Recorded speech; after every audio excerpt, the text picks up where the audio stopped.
Look up on a clear night, and what you see is far more than random points of light. You are looking at colossal, self-contained structures, cosmic megacities of unimaginable scale, which we call galaxies.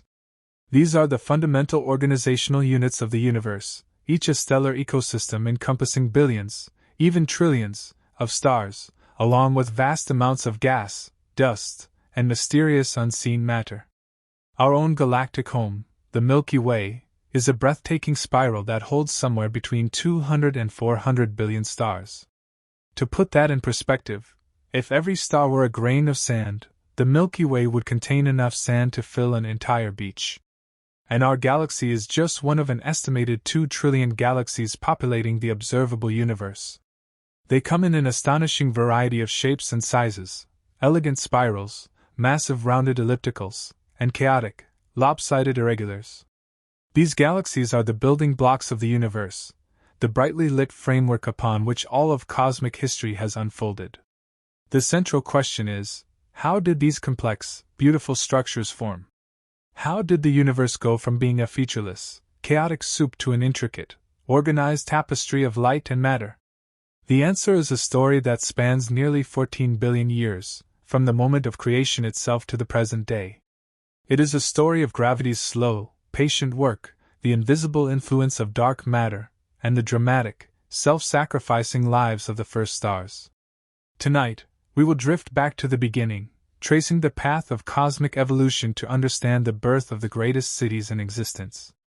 This journey will take us through epochs of darkness, ages of fire, and the constant, messy process of growth that shapes everything we see. The earliest moments, Big Bang and recombination. To fully grasp the origin of galaxies, we must start at the genesis of time and space itself, the Big Bang. While the name conjures images of an explosive demolition, it's more accurately described as a period of rapid, forceful expansion of space, rather than an explosion in space. In the instant following the Big Bang, the universe experienced an exponential growth phase called inflation, stretching space faster than the speed of light. This expansion smoothed out the universe, but paradoxically, also stretched out tiny, pre-existing quantum fluctuations. These tiny, minute irregularities in density, mere whispers of unevenness, would become profoundly important later on. Following inflation, the universe was an unimaginably hot and dense state, a superheated plasma. For hundreds of thousands of years, electrons, protons, and photons were locked in a scorching, opaque fog. Light could not travel freely. It was constantly scattered and absorbed, trapped like a firefly in a jar. The universe was simply too energetic for stable atoms to form. Then, about 380,000 years after the Big Bang, the expansion had cooled the universe to a temperature of about 3000 Kelvin. This was cool enough for electrons to settle into stable orbits around atomic nuclei, primarily forming neutral hydrogen and helium atoms. This event is called recombination. The release of trapped photons at this moment is the most distant light we can ever hope to see, the cosmic microwave background, CMB. This faint, uniform glow still permeates the entire sky today, a low-energy microwave radiation. The CMB is the universe's baby picture, a literal snapshot of the entire cosmos at less than 500,000 years old. It tells us that the early universe was nearly perfectly smooth and uniform. But nearly is the operative word. Those tiny fluctuations that inflation stretched out were still visible, tiny temperature variations of about 1 part in 100,000. These ripples, which we can detect in the CMB map, were the very first seeds of structure, the initial differences in density upon which galaxies would eventually be built. Once the light was freed, the universe entered the cosmic dark ages. This was a period of profound darkness, stretching for hundreds of millions of years. Space was filled with vast, cooling clouds of neutral hydrogen and helium gas. There were no stars, no galaxies, and no glowing structures, just the soft, uniform afterglow of the CMB and an immense, expanding sea of dark, invisible potential. It was the stillness before the storm, the long, quiet breath before the universe exhaled starlight. 3. The architects of structure, gravity and dark matter.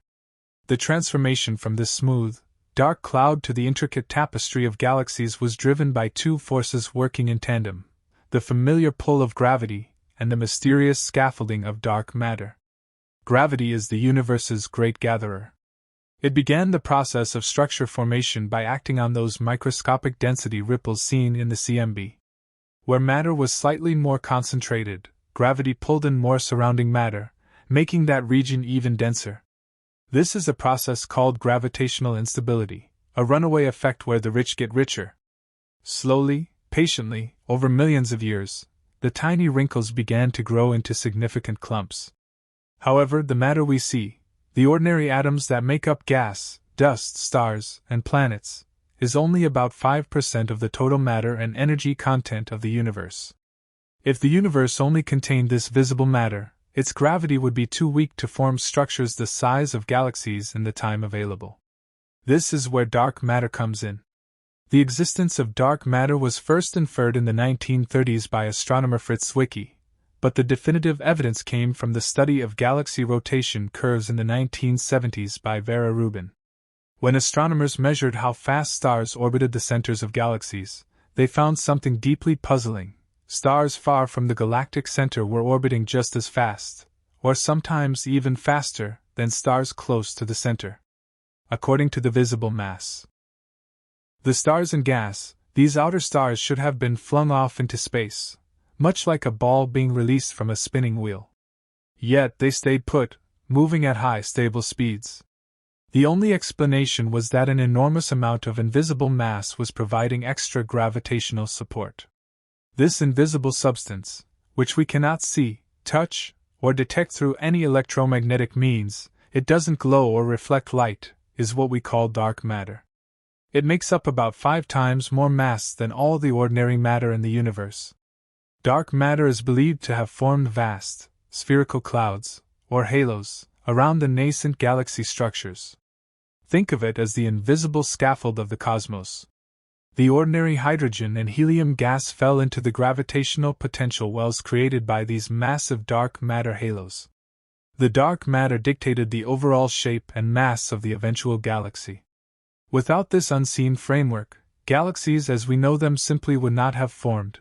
They would have been unable to condense, and even if they did, would quickly be torn apart by their own rotational speed. These dark matter halos are connected by immense structures called filaments, creating a vast, foam-like network known as the cosmic web. The thickest knots of this web are where the most massive dark matter halos, and thus, the largest clusters of galaxies, reside.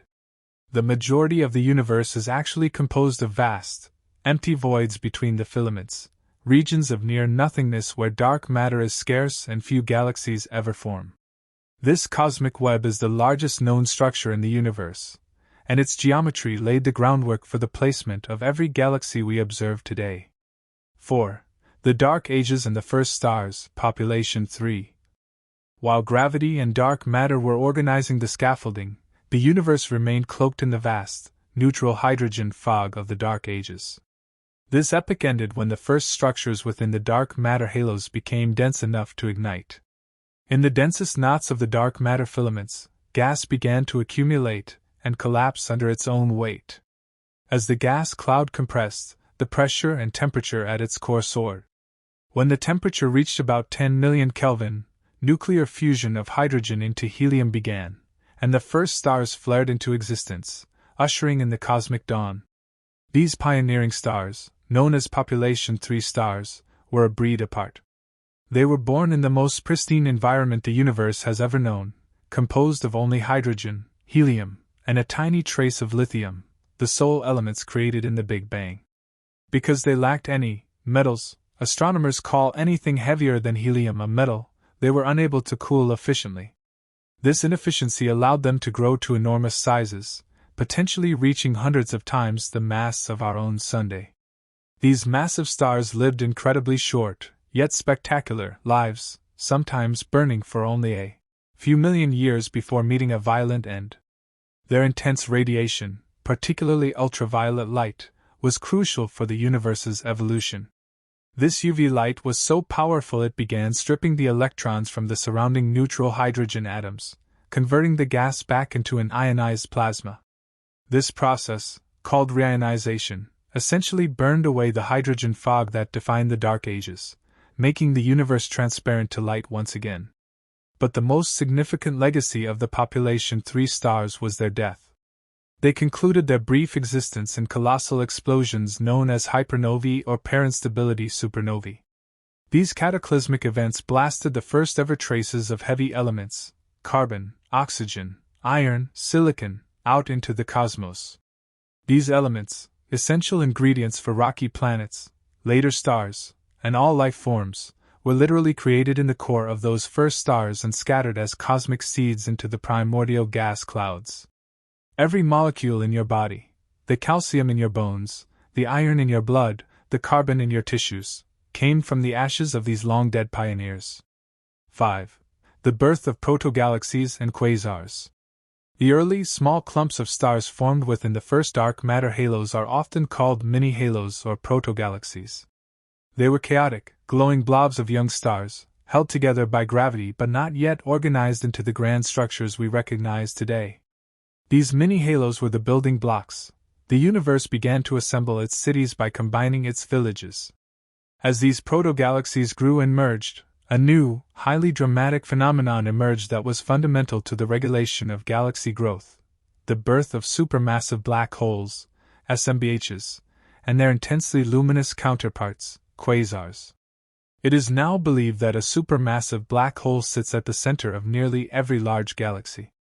The origin of the first SMBHs is still debated, but one theory suggests they formed directly from the collapse of massive, primordial gas clouds, or from the remnants of those giant population 3 stars. Regardless of their origin, these SMBHs began to devour the immense amounts of gas and dust being funneled toward the center of the growing proto-galaxies.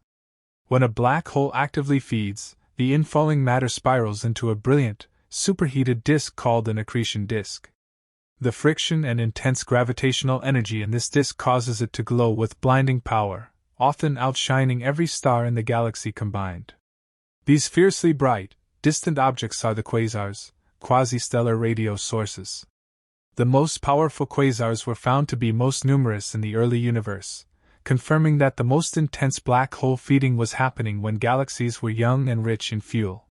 Quasars were the lighthouses of the early cosmos, and their energy output was so immense that it played a crucial regulatory role. The jets and radiation emanating from the quasars could heat and blow away the surrounding gas, halting star formation in the host galaxy. This process, known as feedback, prevented early galaxies from growing too large too quickly, essentially self-regulating their growth and setting them on their final evolutionary path. The galaxy and its central black hole are intrinsically linked. They co-evolve, with the black hole's growth mirroring the total mass of the stars in its galaxy's bulge. 6. The assembly era, mergers and morphology. As the universe aged, the dark matter web became more defined, pulling proto-galaxies along its filaments into larger knots. The dominant mechanism for galaxy growth shifted from simple gas accumulation to galactic mergers and collisions. The universe entered the assembly era, a time of gravitational dominance and dramatic restructuring. When 2 galaxies approach each other, their gravitational fields exert powerful tidal forces. These forces stretch and distort the galaxies, pulling streams of stars and gas out of the main body, forming those long, elegant tidal tails that can extend for hundreds of thousands of light years. While the stars themselves rarely collide due to the vast emptiness of space, the huge clouds of gas are not so lucky. Gas clouds crash into each other violently, compressing and heating up, which often triggers an intense burst of star formation known as a starburst. The final shape, or morphology, of a galaxy, whether it becomes a spiral, an elliptical, or an irregular, is largely determined by its history of mergers and its initial spin, or angular momentum. Spiral galaxies are the most recognizable, with their elegant, flat disks and swirling arms. They typically form in regions of low galaxy density, and have experienced relatively minor, gentle mergers. These smaller mergers didn't completely disrupt the galaxy's original rotation. The gas settled into a flat, rotating disk, and the angular momentum maintained this disk structure. Spiral arms themselves are often temporary features, density waves that ripple through the disk, compressing gas and triggering star formation, making the arms appear bright blue with hot, young stars. Our Milky Way is a classic spiral, having grown through the quiet cannibalism of smaller dwarf galaxies. Elliptical galaxies are the old, grand, and more relaxed giants. They are large, rounded to football-shaped collections of stars that lack spiral arms and contain very little gas or dust. This lack of fuel means they form very few new stars, giving them a reddish, yellowish glow from their population of old, cool stars. Ellipticals are primarily the result of major mergers, the catastrophic collision of two or more similarly sized spiral galaxies. These violent, chaotic encounters destroy the original disk structure, randomize the orbits of the stars, and use up or expel most of the star-forming gas, resulting in a stable, puffed-up, elliptical shape. They often sit at the centers of galaxy clusters, having grown fat by consuming their neighbors. 7. Galaxy classification and diversity. The attempt to organize and classify this galactic diversity was famously undertaken by Edwin Hubble in the 1920s. His system, known as Hubble's tuning fork, categorized galaxies into three main types based on their visual appearance: spirals, ellipticals, and irregulars. Ellipticals, E, range from nearly spherical, E0, to highly elongated E7. Their smooth, featureless appearance reflects their history of violent mergers and lack of star formation. Spirals, S, are subdivided based on the prominence of their central bulge and how tightly their spiral arms are wound. An SA spiral has a large bulge and tightly wound arms, while an SC has a small bulge and loose, fluffy, arms. Many spirals also have a bar-shaped structure across their center, leading to the designation barred spirals, SB. Our own galaxy is thought to be a barred spiral, specifically an SBBC type. Irregular galaxies, are the cosmic nonconformists. They lack any recognizable, orderly shape. They are often bursting with vigorous star formation and are generally small. Irregulars are thought to be either young galaxies that haven't yet settled down into a stable shape, galaxies that have been gravitationally distorted and pulled apart by a close encounter with a much larger galaxy. Hubble initially thought his tuning fork represented an evolutionary sequence, with ellipticals evolving into spirals. We now know this is incorrect. The evolutionary path is often the reverse, with spirals merging to form ellipticals. The classification simply describes the final morphological state determined by a galaxy's unique growth history, its angular momentum, its environment, whether it lives in a quiet field or a dense cluster, and its collision history. One of the most valuable windows into galaxy history comes from globular clusters. These are ancient, dense spherical collections of hundreds of thousands of stars, dating back to the very earliest formation of the galaxy. Our Milky Way has about 150 known globular clusters, and by analyzing their orbits, astronomers have determined that many of them are the surviving remnants of small dwarf galaxies that the Milky Way has consumed over billions of years. They are historical markers, literally pieces of other galaxies that have been absorbed into our own. 8. Our galactic home, the Milky Way. We live within the Milky Way, a magnificent barred spiral galaxy, and yet, paradoxically, we cannot see it in its entirety. Our view is confined to the inside, looking out through a disk filled with obscuring gas and dust. This is why we see the Milky Way as a brilliant, glowing band stretched across the night sky. We are looking edge-on through billions of stars concentrated in the galactic plane. The Milky Way is immense, spanning about 100,000 light-years in diameter. Our solar system is located in one of the spiral arms, about 27,000 light-years from the galactic center, making us a relatively suburban speck in the colossal city. We orbit the center of the galaxy at a speed of about 220 kilometers per second, taking approximately 225 million years to complete one full orbit, a span known as a galactic year. The last time the Sun was in its current position, the dinosaurs were just beginning to roam the Earth. At the very core of our galaxy is the region known as the galactic center, a region of immense star density, violent magnetic fields, and turbulent gas clouds. Tucked within this chaotic environment is the gravitational anchor we discussed earlier, the supermassive black hole, Sagittarius A*, SGRA*, weighing in at roughly 4 million solar masses. Though it is relatively quiet now, occasionally consuming small gas clouds but mostly dormant, its gravitational influence dictates the motion of everything around it. Astronomers have tracked stars in dizzying, elliptical orbits around an invisible point, providing direct evidence for the existence of this gravitational monster. The Milky Way is not a finished project, it is a continuously growing entity. It is surrounded by a halo of dozens of smaller dwarf galaxies, and it is actively consuming several of them. For instance, the Sagittarius dwarf spheroidal galaxy is currently being slowly pulled apart and absorbed by the Milky Way's stronger gravity, its stars forming ghostly streams that flow into our galaxy's outer reaches.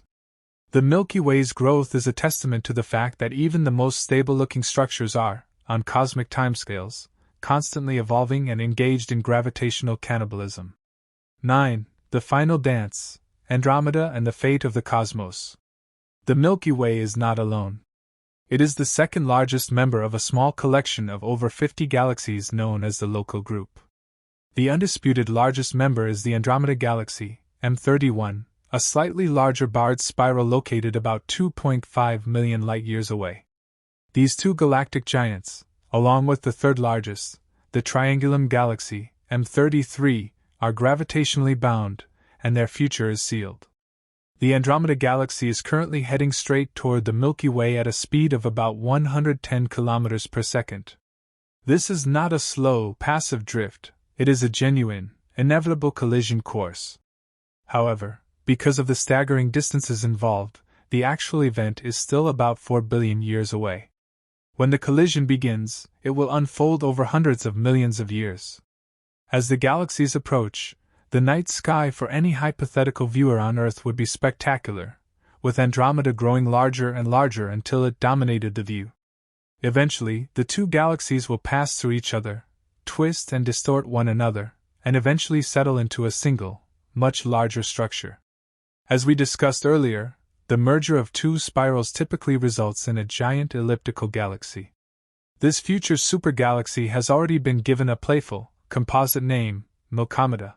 Andromeda is the most dramatic event in our near future, but the far future of the cosmos is dominated by an even more fundamental force, dark energy. Discovered in 1998, dark energy is the mysterious force that is accelerating the expansion of the universe. Unlike gravity, which pulls things together, dark energy acts like a constant, repulsive pressure, pushing space apart faster and faster. While gravity can hold local structures like galaxies and galaxy clusters together, it cannot counteract the global expansion driven by dark energy.